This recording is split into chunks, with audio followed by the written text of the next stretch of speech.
Reason number 29 from the book 100 Reasons Why Born Again Believers Cannot Lose Their Salvation. What about Judas Iscariot?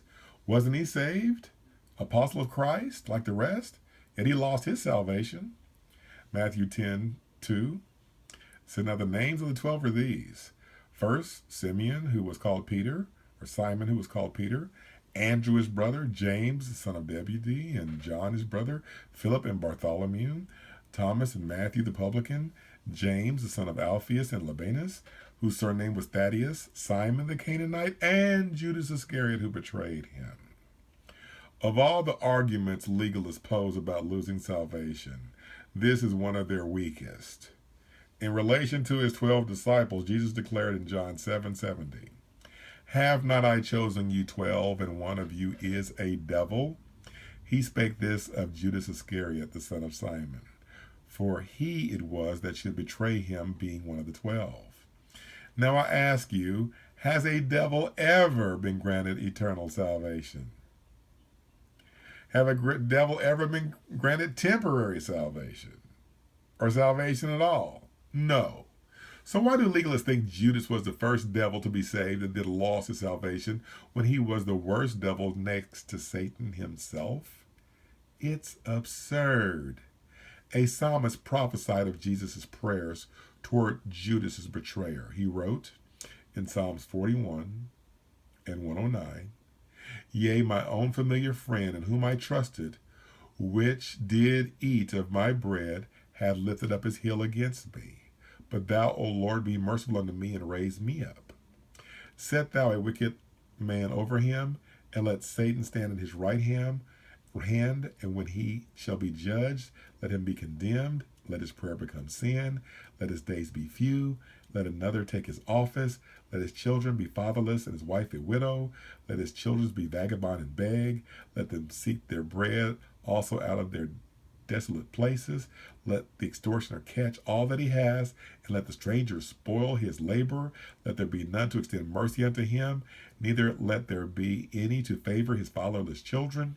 Let his posterity be cut off, and in the generation following let their name be blotted out. Let the iniquity of his fathers be remembered with the Lord, and let not the sin of his mother be blotted out.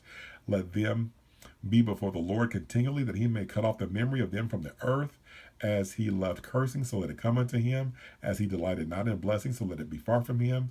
As he clothed himself with cursing, like as with his garments, so let it come into his bowels like water, like oil in his bones.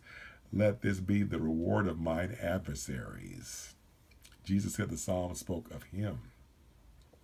In light of this, praying for one's enemies can take on a whole new significance, can it?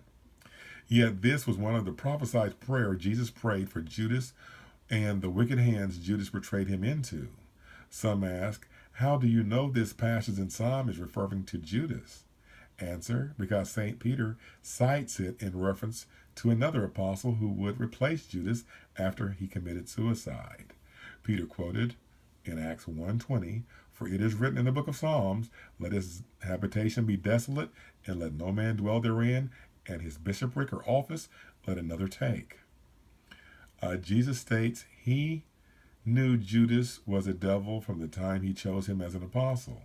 Since devils have never been saved, the same rule applies to this devil named Judas. Some believers are so grossly deceived that they believe that since God is a God of love, eventually even the devil will be saved. Preposterous. 2 Corinthians 6:15. In reviewing the Lord's Prayer in John 17, we find Jesus declaring to his Father that Judas was lost to fulfill prophecy. In John 17:12, Jesus says, while I was with them in the world, I kept them in thy name.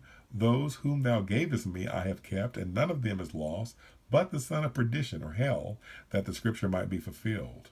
According to Proverbs 16:33, the disciples drew lots for who would replace Judas, and their lot fell on Mattathias, that he might take part of this ministry and apostleship, from which Judas by transgression fell, that he might go to his own place. Acts 1:25 and 26. That place is not heaven. This man named Judas was referred to by Jesus as the son of perdition, which means son of hell, and he went to that place for which he was so named. John 17:7. John 17:12.